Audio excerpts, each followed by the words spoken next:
Andropause ini adalah kondisi di mana terjadinya penurunan kadar hormon testosteron yang drastis ya, yang berkaitan dengan proses pertambahan usia atau proses Oke. penuaan ya.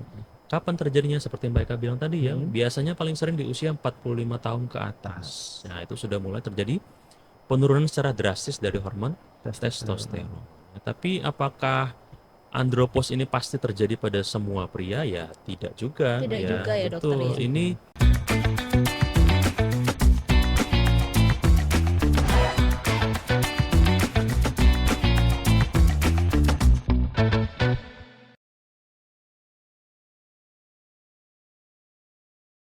Halo Tribuners, selamat pagi. Pagi. Bersama saya Fani Ramadhani dan rekan saya Septiana Cahyani Eka Saputri. dalam podcast Cakap sana, cakap sini. Nah, Kak Ek, hari Iya, ini Kak kita Fani. membahas tentang apa sih? Jadi Kak Fani, hari ini kita akan membahas tentang andropause. Oke. Jadi andropause ini merupakan masalah kesuburan yang dialami oleh pria. Jadi andropause ini merupakan penurunan testosteron yang terjadi pada pria seiring dengan bertambahnya usia, Kak Fani. Oke, menarik ya pemirsa. Iya, menarik sekali Kak Fani. Dan hari ini kita sudah ditemani oleh siapa Mbak Eka? Jadi hari ini narasumbernya ini sangat berkompeten di bidang andrologi, yaitu bersama Dr. Rangga Pragasta SS, SPAND. Beliau merupakan dokter spesialis andrologi RSI Unisma Malang. Selamat Selamat pagi, pagi, Dokter. dokter. selamat pagi Mbak Eka, Mas Fani. Iya. Iya, sehat ya dokter ya? Alhamdulillah Iya. sehat. Ya, mungkin bisa disapa Disapa. dulu dokter Tribuners yang ada di rumah. Oke, selamat pagi Tribuners. Iya. Perkenalkan, saya Dr. Rangga Pragasta SS, spesialis andrologi. Adalah dokter yang memang mengkhususkan pada penyakit-penyakit atau kelainan pada sistem reproduksi dan seksualitas pada pria. Dan saya bekerja di RSI Unisma. Oke. Wah, terima kasih ya Terima dokter kasih, ya dokter. telah hadir di studio Tribun Jatim Network Malang ini. Dan kebetulan studionya ini studio baru dokter. Wah, Iya, ini saya- perdana loh. Waduh, perdana. Dokter Rangga alhamdulillah. menempati studio ini. Iya, dibuka dengan topik yang luar biasa juga Iya, ya. tentang andropause ini Andropause. sendiri ya dokter ya. Oke. Baik dokter, ini kan sebelum kita membahas lebih lanjut tentang andropause itu sendiri, alangkah baiknya kita membahas masalah kesehatan pria ya dokter Iya. ya. Jadi bagaimana sih dok menjaga kesehatan pria itu sendiri dan bagaimana membangkitkan gairah seksualitas pria? Ya, baik ya. Pertanyaan yang memang pasti akan menjadi pertanyaan oleh semua orang ya. Iya, Bagaimana sih kita menjaga kesehatan ya, terutama Iya. pada pria ya. Betul. Jadi begini, pada prinsipnya menjaga kesehatan pria itu tidak jauh berbeda dengan bagaimana kita menjaga kesehatan kita secara umum ya. Jadi yang pertama memang harus kita lakukan, yang paling pertama adalah aktivitas fisik atau olahraga yang cukup ya. Nah, olahraga yang cukup ini juga tidak sebatas oh saya sudah olahraga kok dok seminggu sekali ya. Jadi untuk aktivitas ini juga, aktivitas fisik maupun olahraga ini juga harus dilakukan secara berkala dan secara rutin. Kemudian juga harus disesuaikan dengan porsinya ya. Jadi kalau kita melihat secara fisik tubuh manusia itu kan berbeda-beda antara usia 20, usia 30, 40 ataupun 50 ke atas. Nah, ini juga harus disesuaikan dengan porsi olahraganya. Nggak boleh kita kasih porsi usia 20 tahun olahraga pada pria-pria yang usia 50 ya, nanti akan takutnya menimbulkan problem yang lain ya. Oke. Nah, kemudian selain menyesuaikan porsinya tadi, juga frekuensi dan intensitasnya juga harus secara berkala ya. Yang baik itu disarankan itu adalah berolahraga 3 sampai 5 kali dalam satu minggu, kemudian dengan frekuensi sekitar 30 menit waktunya dalam sekali olahraga ya. Baik. Oke. Kemudian dilakukan paling nggak sekitar 1 bulan sampai 2 bulan. Itu baru nanti bisa kelihatan efeknya pada tubuh kita. Jadi olahraganya tuh ada jenis-jenisnya gak sih dok? Sesuai usia itu sendiri. Betul ya, jadi memang jenis olahraga tuh banyak jenisnya ya. Ada yang kardio, ada yang olahraga yang power ya, untuk meningkatkan kekuatan otot. Ada juga olahraga-olahraga yang meningkatkan fleksibilitas dari tubuh. Nah, kalau yang pada usia tua itu memang difokuskan pada olahraga-olahraga yang meningkatkan fleksibilitas ya, kemudian meningkatkan kekuatan otot dan juga kardio ya. Tapi nggak seperti ini ya, olahraga nge-gym ya. Oh iya, iya, nge-gym. Umur 50 tahun disuruh angkat barbel nanti malah patah tulang nanti kan Patah tulang, ya. dokter. Jadi memang harus disesuaikan usianya. Oke. Kembali ke andropause ya dok ya. Ya. Faktor apa saja sih yang menentukan Mm. hormon pria itu dapat meningkat seksualitasnya? Oke. Ya, jadi tadi disebutkan kata kuncinya seksualitas ya. Jadi kalau kita ngomong seksualitas itu memang pada pria itu sangat tidak bisa kita lepaskan dari yang namanya hormon. Oke. Nah, hormon yang paling sering kita sebut-sebut adalah hormon testosteron. Testosteron. Nah, Betul. hormon testosteron ini dimiliki oleh setiap pria. Wanita juga punya hormon testosteron, namun kadarnya lebih sedikit dibandingkan pada pria. Oke. Nah, hormon testosteron ini diproduksinya di mana? Yaitu di bagian testis daripada pria, biji pelirnya ya, di Oh, bagian. begitu. Silakan periksa di bawahnya ada masih ada apa enggak ya. Di Iya, situ betul. tempat diproduksinya hormon testosteron ya. Jadi kalau kita ingin menjaga kadar testosteron kita tetap normal, yang pasti kita pikirkan adalah bagaimana kita menjaga organ testis kita ya. Salah satunya paling umum tadi adalah itu ya, olahraga, kemudian nutrisi ya.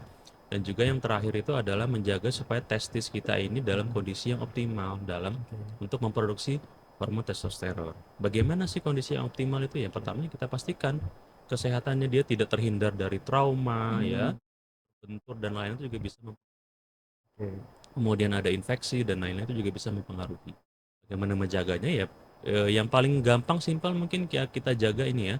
Testis itu bisa memproduksi hormon maupun sel sperma yang baik itu ketika dalam kondisi yang tidak terlalu panas ya.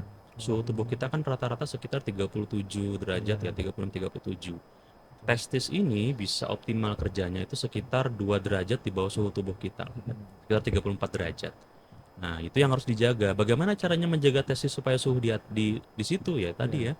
Tidak menggunakan pakaian-pakaian celana dalam yang terlalu ketat ya. Tidak melakukan misalnya sauna yang terlalu lama, berendam nih ya. Oke. Telurnya bijinya direbus ya, bayangin telur rebus nanti ya. Iya. Jangan berendam terlalu lama, itu juga nanti bisa berpengaruh. Atau mungkin aktivitas-aktivitas yang lain yang bisa menyebabkan testis kita ini terpapar panas yang terlalu lama ya. Jadi begitu simpelnya begitu. Seperti itu ya dok. Ya. Terus kalau makanan untuk meningkatkan kesuburan pria itu sendiri apa sih dok? Ya, ini juga penting ya. Makanan ini banyak sekali ditanyakan ya. Apa dok yang perlu kita konsumsi ini supaya bisa meningkatkan vitalitas bilangnya Iya, ya. betul. Ya, jadi begini, pada dasarnya tidak ada makanan yang spesifik ya yang harus kita konsumsi untuk benar-benar meningkatkan vitalitas kita ya.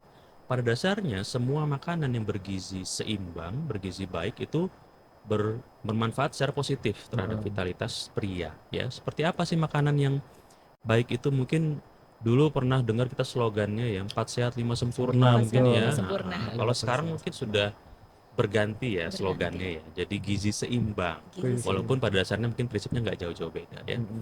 Jadi itu yang harus diatur ya, gizi seimbang. Jadi makanan yang kita makan juga harus seimbang porsinya, nutrisinya. Seimbang apanya ya? Kandungan karbohidratnya, kandungan proteinnya, kandungan lemaknya, kandungan mineralnya, dan juga kandungan vitaminnya. Itu yang harus kita jaga porsinya supaya seimbang. Jangan sampai yang kita tidak harapkan adalah ketika kita makan satu porsi, kita bilang yang gizinya tidak seimbang adalah misalnya nasinya satu tumpuk nih 3 sendok makan nih sekitar 70% dari piring kita. Sedangkan proteinnya cuma secuil tempe satu misalnya, atau mungkin tahunya sepotong. Kemudian nggak disertai sayuran sebagai sumber serat, mineral, dan vitamin. Nah itu adalah contoh-contoh diet yang tidak seimbang. tidak Oke. seimbang. Yang seimbang bagaimana? Ya karbohidratnya 30%, proteinnya sekitar 20-30, lemaknya 20, protein juga 10-15. Kita sertai serat ya, seratnya sekitar sepertiga lah dari porsi ya. Bisa dari sayur-sayuran ya, dari buah-buahan. Kemudian juga perlu dipertimbangkan adalah itu sumber-sumber mineral dan vitamin ya dari sayuran dan buah-buahan ya. Sertai juga cairan yang cukup, minum air Cairan yang yang cukup. cukup, minum Gitu. air putih yang cukup ya Betul, dokter. betul. Jadi dok, lalu gangguan seksualitas apa sih yang sering dialami oleh kaum Adam ini sendiri, dan masalah kesuburan apa yang sering mengintai pria itu sendiri? Ya, oke ya. Jadi menarik ini ya. Jadi Iya, ada, betul. kalau saya melihat ada dua problem yang memang sebenarnya problem yang terpisah ya. Pertama adalah masalah seksualitas dan masalah kesuburan ya. Kalau dari sudut pandang andrologi ini adalah dua kasus yang berbeda, sehingga penanganannya juga mesti berbeda ya. Oke, kita ngomong yang pertama dulu ya. Masalah seksualitas apa sih yang paling sering dialami ya? Mungkin sekitar 60% pasien-pasien saya yang datang itu adalah pria-pria yang mengalami gangguan disfungsi ereksi. Oke. Ya. Sudah pernah dengar ya istilah Sudah. itu ya. Jadi disfungsi ereksi adalah problem yang memang dialami pria, di mana seorang pria ini tidak mampu atau tidak bisa mencapai atau mempertahankan ereksi yang kuat dalam mencapai hubungan seksual yang memuaskan, ya. Jadi itu adalah masalah yang paling sering dialami. Kemudian selain itu ada masalah ejakulasi dini atau premature ejaculation, ya. Ini adalah kondisi di mana seorang pria ini tidak bisa menahan ejakulasinya, ya. Ada yang bilang kurang dari 1 menit, ada yang bilang kurang dari 3 menit, ya. Tidak bisa menahan ejakulasinya dalam jangka waktu tertentu yang nantinya akan menimbulkan distress, ya, yang menimbulkan tekanan pada psikisnya, ya. Jadi itu masalah seksualitas yang paling sering, dan yang lain juga paling biasanya adalah masalah-masalah gairah yang menurun, ya, libidonya menurun, ya, kalau kita bilangnya MHSDD, ya, male hypoactive sexual disorder, ya. Di gangguan di mana seorang laki-laki ini sudah nggak mengalami gairah lagi, nggak ada keinginan untuk berhubungan seksual dan lain-lain, ya. Itu biasanya faktornya apa, Bukan Dok? apa, Kalau Dok? misalkan gairah itu menurun sendiri bagi Oke. pria. Kalau faktor penyebabnya apa sebenarnya banyak, ya, tapi yang paling sering pertama adalah kita bilang tadi, ya, kalau kita ngomong seksualitas nggak bakal lepas dari namanya hormon. Hormon. Betul, ya. Jadi masalah yang paling sering pasien-pasien saya alami ketika mereka datang dengan masalah seksualitas tersebut, biasanya itu ada masalah di hormonal, ya. Apalagi yang gairah menurun, ya, kita ngomongin spesifik, ya. Jadi itu biasanya sih usia-usia di atas 45 tahun, ya, itu datang, "Dok, saya kok sudah mulai menurun, ya, gairahnya, ya. Saya nggak pengen berhubungan lagi, ya." Rata-rata dengan keluhan seperti itu. Beda dengan saya umur 30, kalau umur 30-an kemarin saya kok tiap hari pengen aja terus rasanya. Nah, kemudian usia bertambah kok sudah berkurang keinginannya. Nah, itu biasanya salah satunya kemungkinan bisa disebabkan oleh proses penurunan hormon. Oke. Ada nggak sih, Dok, penyakit-penyakit tertentu yang mempengaruhi seksualitas? Ada, ya, ini Apa itu, banyak, Dok? cukup banyak, ya. Jadi kalau kita ngomongin penyakit seksualitas karena organik ada lagi, ya, di kriterianya tersendiri, ya. Contohnya misalnya gangguan seksualitas, ya, disfungsi ereksi misalnya, ya. Disfungsi ereksi ini adalah merupakan salah satu penyakit juga yang cukup sering dialami oleh pasien-pasien yang menderita penyakit-penyakit kencing manis, ya, diabetes mellitus, ya. Jadi banyak pasien-pasien saya yang sedang menjalani pengobatan atau sedang menderita kencing manis, diabetes mellitus, mengeluhkan juga, "Dok, saya nggak bisa ereksi, Dok." Nah, jadi memang pada pasien-pasien yang diabetes mellitus atau kencing manis ini memang problemnya itu ada di pembuluh darah biasanya, ya. Komplikasi terseringnya di pembuluh darah kecil maupun pembuluh darah besar, ya. Dan kalau kita ngomongin ereksi, fungsi ereksi itu kan sangat dipengaruhi oleh fungsi dari pembuluh darah. Kalau pembuluh darahnya bermasalah, hampir pasti fungsi ereksinya juga pasti akan terganggu. Makanya pada pasien-pasien kencing manis itu juga sering mengalami disfungsi ereksi, ya. Seperti itu. Penyakit apa lagi yang lain? Darah tinggi, Darah hipertensi tinggi. juga bisa, ya. Ya. Kemudian penyakit-penyakit infeksi misalnya, Infeksi. ya. Penyakit infeksi menular seksual, ya. Kemudian yang terakhir terbaru kemarin COVID-19, Oh, ya. COVID Itu bisa juga Ya, berpengaruh itu juga, juga Dok. bisa berpengaruh. Ternyata dari penelitian terbaru, Penelitian terbaru. iya, betul, ada pengaruhnya terhadap Pengaruhnya. fungsi seksual maupun fungsi reproduksi. Pengaruhnya apa? Ya, pengaruhnya negatif, ya. Negatif itu sendiri. Betul. Kalau misalkan orang yang obesitas itu juga berpengaruh terhadap kesuburan pria gak sih, Dok? Nah, pertanyaan bagus, ya. Jadi ini juga sering sekali problem yang mungkin eh, tidak cukup dijelaskan dan masyarakat juga mungkin belum aware, ya, terhadap pengaruh dari berat badan terhadap kesuburan. Jadi ternyata memang pria-pria yang mengalami obesitas terutama, ya, overweight atau obesitas itu memang ternyata sangat berpengaruh terhadap kesuburan, ya. Secara kesimpulan, pria-pria yang mengalami kondisi obesitas ini memiliki kualitas sperma yang lebih rendah dibandingkan pasien-pasien yang tidak mengalami obesitas, ya. Kenapa bisa seperti itu? Jadi pada pasien-pasien yang obesitas itu terjadi penumpukan lemak di dalam tubuhnya, ya. Terutama ada namanya penumpukan lemak putih, ya, white adipose cell namanya, ya. Nah, dalam sel lemak putih ini itu terdapat sebuah enzim yang namanya aromatase, ya, atau aromatase enzyme. Nah, fungsinya apa? Enzim ini fungsinya adalah merubah hormon testosteron menjadi hormon estradiol. Nah, sedangkan kalau kita berbicara masalah kesuburan dan seksualitas, hormon testosteron ini kan sangat penting. Sangat penting. Ketika hormon ini dirubah menjadi hormon yang lain, otomatis kadarnya pasti akan menurun. Nah, sehingga kalau proses ini terus berlangsung, sel lemak putihnya semakin banyak mengkonversi hormon testosteron, maka lama-kelamaan testosteron dalam tubuh pasien akan menurun. Efeknya apa? Tentu ke arah penurunan seksualitas, Kualitas kemudian penurunan dari sperma. kualitas dari sperma. Betul Oke. sekali. Dok, gimana sih kita mengetahui sperma yang baik itu gimana? Ada ciri-cirinya nggak? Ya, oke. Jadi ini ya, bagaimana mengetahui sperma yang baik gitu ya. Nah, Betul. jadi mungkin sedikit meluruskan dulu bahwa istilah sperma itu ya dalam dunia kedokteran itu spesifik kita adalah menggambarkan adalah sel yang ada dalam cairan mani, ya.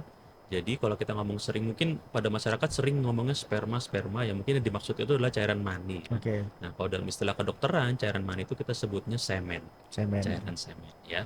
Sel di dalamnya ya yang bentuk kecebong-kecebong mungkin Oh pernah ya, lihat ya. kecebong. Itulah yang namakan sel sperma. Heeh. Nah, bagaimana kita menilai sperma yang baik apa enggak? Tentu nomor satu kita nggak bisa melihat dengan kasat mata. Oke. Ada alatnya. Ada alatnya. Betul ya, karena kan ini dia kan saya bilang tadi sel ya. Sel kan memang bentuk ukurannya sangat kecil ya dan Oke. memang tidak bisa kita amati dengan mata telanjang. Mm-mm. Harus dibantu dengan beberapa peralatan laboratoriumnya. Jadi ada namanya pemeriksaan analisa semen atau analisa sperma. Dengan pemeriksaan ini, cairan mani dari pasien yang ingin kita periksa akan kita amati, kita analisis di bawah mikroskop. Oh. Jadi di situ kita lihat jumlahnya berapa ya, kemudian pergerakannya berapa, bagaimana, bagus atau tidak. Kemudian bentuk dari sel spermanya ini juga normal atau tidak. Dari situ baru kita bisa menyimpulkan apakah sperma seseorang pria ini normal atau tidak, subur atau tidak. Ya, jadi kita tidak bisa menilai dari kasat mata Kasat ya. mata.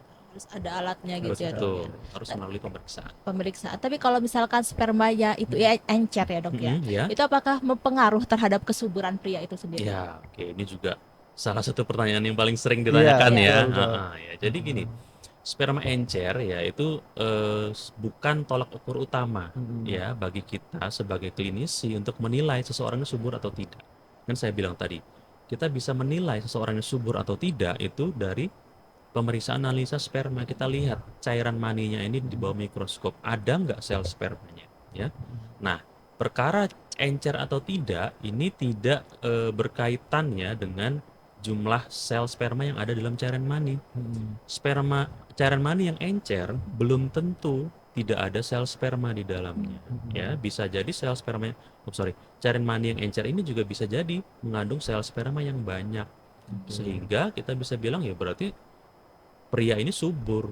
Nah, jadi kita tidak bisa menilai hanya dari encer atau kentalnya cairan mani ya. Jadi mitos, Dok ya kalau Mitos, ngomongnya. betul ya. Namun Encer gitu. tapi ada juga sih memang ya kelainan-kelainan yang memang bisa kelihatan ya Oke. dari kasat mata ya. Misalnya tadi pertanyaan sebelumnya tadi Iya. bagaimana menilai ya. Sebenarnya ada beberapa tolak ukur lain, namun bukan menjadi tolak ukur utama ya. Oke. Encer atau tidak itu adalah tolak ukur keberapa lah yang kita lihat ya. Yang paling gampang pertama kita lihat adalah cairan maninya yang baik atau tidak. Pertama itu warnanya. Oh, gimana, Dok? Ya. warnanya, Dok? Cairan mani yang sehat itu biasanya berwarna putih mutiara, ya, putih keabu-abuan, ya. Anda mesti waspada ketika misalnya cairan maninya itu sudah warnanya berubah. Oke. Warna seperti apa yang paling sering? Yang paling sering itu adalah warna putih kekuningan, ya. Apalagi sudah mengarah berwarna kuning, nah itu harus waspada, curiga, dikhawatirkan ada proses infeksi di situ. Infeksi. Oh, infeksi. Itu biasanya infeksi apa, Dok? Paling Virus, sering infeksi menular seksual karena bakteri ya. bakteri. Betul, pernah mendengar istilah sifilis, Ya, mungkin Sifilis, ya, ya, pernah. gonore Iya. ya. Iya, betul. Itu biasanya akan memberikan penampakan cairan mani berwarna lebih kekuningan ya. Kemudian warna apa lagi? Warna kemerahan misalnya ya. Kemerahan ini juga kita khawatirkan bisa bercampur dengan darah Darah. ya. Kalau kemarahan itu apa, Dok? Tandanya Biasanya gimana? disebabkan ada perdarahan, mungkin ada perlukaan ya di daerah salurannya, atau mungkin ada proses infeksi yang sudah lanjut sehingga merusak beberapa kelenjar dalam saluran reproduksi sehingga darahnya akan keluar bersama cairan mani ya. Oke. Itu kalau dari warna. Warna. Apalagi yang bisa diperhatikan? Baunya. Baunya. Betul ya, mungkin di sini bagi bapak-bapak ibu-ibu mungkin sudah pernah ya Iya. menghirup setidaknya Iya. ya seperti apa sih bau dari sperma, dari cairan mani ya. Cairan Biasa sih mani. kalau kita gambarkan itu dalam dunia medis kita bilangnya baunya seperti bunga akasia, ada yang bilang baunya seperti cairan pembersih pemutih lah ya dan lain-lain ya. Itu normalnya seperti itu Seperti aromanya itu ya. Normal ya ya. dokter ya. Betul ya. Yang tidak normal itu ketika nanti bau dari cairan itu berbau amis seperti Amis. bau ikan ya, Oh. kemudian bau busuk ya. Itu adalah tanda-tanda sama ya, tanda-tanda proses sedang terjadi proses infeksi dalam saluran reproduksi. Nah, itu Oke. yang bisa kita amati secara kasat mata. Tapi apakah misalnya mengalami kondisi seperti itu, apakah pasti tidak ada sperma? Ya, belum tentu. Belum tentu ya. Caranya bagaimana? Dengan analisa sperma tadi. Analisa sperma tadi ya dok. Betul. Dok, ini kan kalau misalkan memasuki andropos, Iya. ya dok. Ini kan usia 45 tahun ke atas ya dok ya. Benar Seringnya tidak? begitu. Ya. Seringnya begitu Iya. ya dokter ya. Dan ini apakah andropos ini juga berpengaruh terhadap masalah kesuburan pria itu Oke, sendiri? ya, ya betul ya. Jadi gini, andropos ya saya jelaskan dulu sebelum kita Iya. masuk lebih lanjut ya. Jadi andropos itu adalah memang sebuah istilah ya yang digunakan mungkin lebih banyak oleh masyarakat awam ya.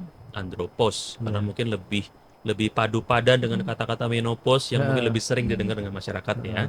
Namun dalam dunia klinisi ya kita menggunakan istilah yang berbeda ya. Ada namanya LOH ya, late onset hypogonadism namanya.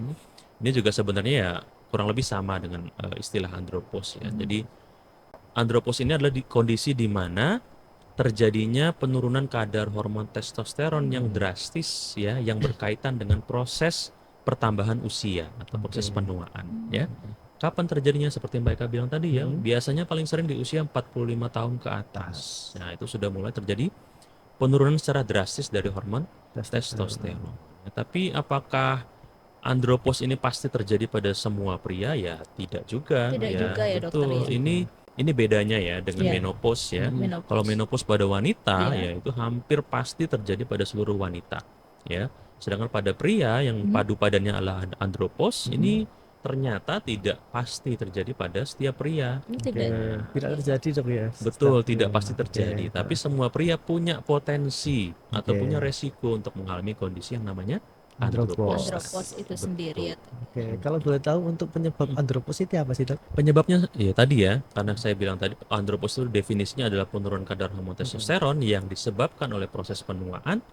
Penyebabnya itu ya, kalau kadar hormon testosteronnya sudah jauh di bawah normal, biasanya sih kita pakai patokan sekitar 200 mg per desiliter ya, atau nanogram per desiliter.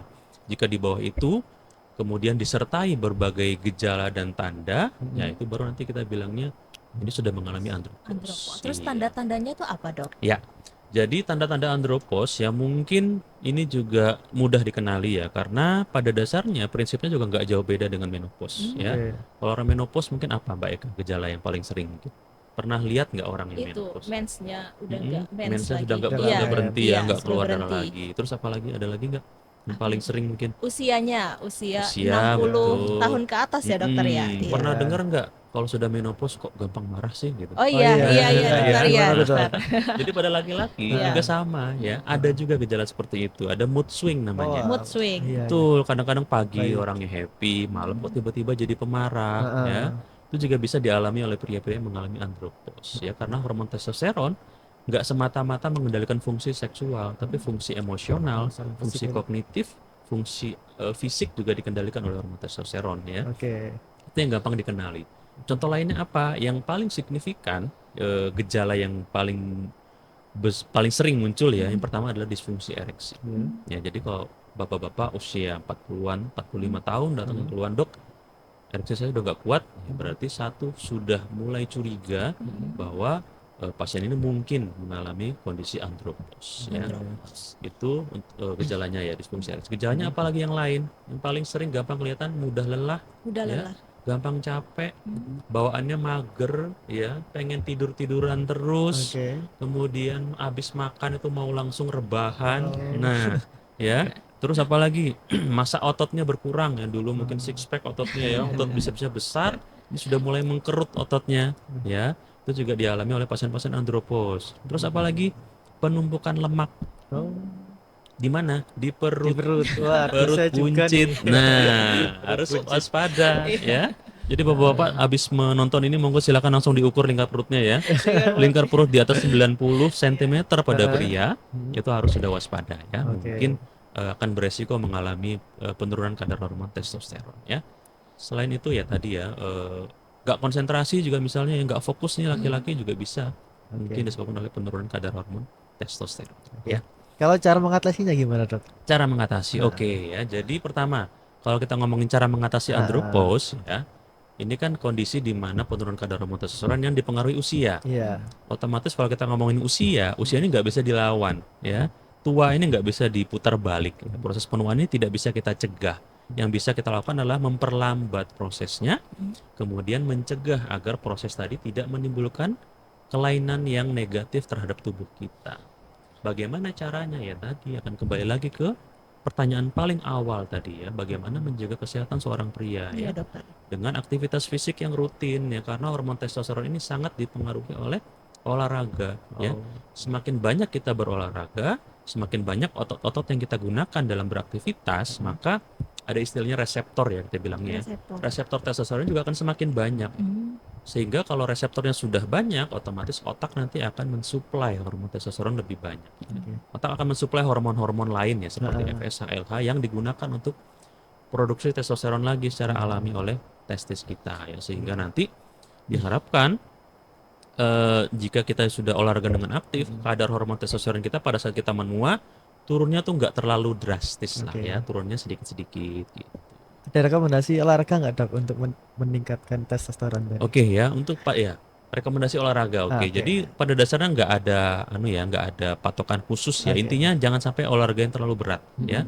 Olahraga yang intensitas berat seperti angkat besi ya, kemudian angkat-angkat beban yang lain ya, karena angkat-angkat berat ini juga ternyata pada beberapa penelitian ya memang ada yang mengatakan berhubungan dengan tingkat kesuburan. Jadi aktivitas olahraga yang terlalu berat, angkat-angkat beban ini ternyata pada beberapa studi ini bisa beresiko atau berpotensi menyebabkan kelainan yang namanya varikokel. Varikokel. Betul, varikokel ini adalah pelebaran pembuluh darah di bagian testis ya, nanti akan ke kesuburan ya. Nah, sehingga kita tidak menyarankan kalau aktivitas olahraganya terlalu berat ya. Tapi kalau memang sudah biasa ya, sudah memang kapasitas fisiknya bagus ya, ya monggo silahkan. Tapi buat bapak-bapak yang memang belum terbiasa untuk nge-gym aktivitas berat, cukup olahraga ringan sedang ya. Kalau saya sih bilangnya olahraga yang rekreatif ya. Kalau jogging itu dok boleh nggak Jogging sih? cocok ya, jogging boleh ya, jogging ya, olahraga ringan, jogging, sepeda statis, berenang, ya, kemudian aerobik ya, itu juga bagus ya. Jadi hanya diatur saja nanti ya, frekuensinya berapa lama, intensitasnya dan lain-lain ya. Jadi pada dasarnya nggak ada olahraga khusus yang bisa meningkatkan ya, gitu. Biasanya berapa jam dok untuk olahraganya kalau Ya. penderita andropos ini? Kalau menderita andropos pada usia-usia di atas 45 tahun ya kita menyarankan olahraganya mungkin sekitar di atas 30 menitan lah ya. 30 menit sampai 45 menit untuk tahap awal ya. Kemudian nanti akan kalau memang fisiknya cukup kuat untuk mengikuti mengimbangi, bisa ditambah lagi porsinya menjadi 45 menit, 50 menit ya. Selama 3 sampai 5 kali dalam 1 minggu. Oke. Ada alat khusus nggak, Dok, untuk mengetahui oh ini subur ini enggak kayak gitu untuk kesuburan pria? Kesuburan pria ya, oke. Jadi kalau wanita mungkin ada ya, cek alat kesuburan itu kan gampang didapatkan di mana-mana ya. Nah, kalau pada pria mungkin saat ini masih belum bisa seviabel itu. Artinya kalau kita ingin mengecek ya seorang pria ini subur atau tidak, ya memang harus datang ke laboratorium ya. Laboratorium memiliki fasilitas pemeriksaan analisa semen atau analisa sperma tadi ya. Prosesnya dengan mengeluarkan cairan mani, kemudian cairan maninya ditampung ya. Setelah itu cairan maninya akan diperiksa di bawah mikroskop dan nanti akan dilihat lah jumlahnya, pergerakannya, bentuknya dan lain-lain. Nanti di situ bisa disimpulkan apakah seorang pria ini mengalami gangguan kesuburan atau tidak. Begitu. Seperti itu ya dok ya. Ya. Terus ya dok ya, ini apakah pria yang penderita andropos ini apakah ada kemungkinan masih memiliki anak dok? Iya. Oke, ya. Jadi betul ya. Jadi ini juga beberapa kali ditanyakan ya oleh pasien-pasien saya, dok, kalau emang pasien 50-an, 60-an udah masih bisa punya anak nggak sih gitu ya? Betul. Ya, jadi gini, kalau andropos itu kan memang terjadi penurunan dari hormon testosteron dan memang hormon testosteron tadi adalah salah satu hormon yang penting untuk kesuburan pria. Namun pada proses kesuburan ya sistem reproduksi kita hormon testosteron ini bukan menjadi satu-satunya hormon yang berperan penting ya. Oke. Ada lagi hormon yang namanya FSH, ada lagi yang namanya hormon yang namanya LH ya. Nah, pada pria-pria yang mengalami andropause yaitu masih kesuburannya sebenarnya beda dengan wanita ya. Kalau wanita misalnya wanita menopause usia berapa 47, 48 ya, maka kemampuan untuk hamilnya itu hampir berkurang mencapai 0%. Berbeda dengan pria.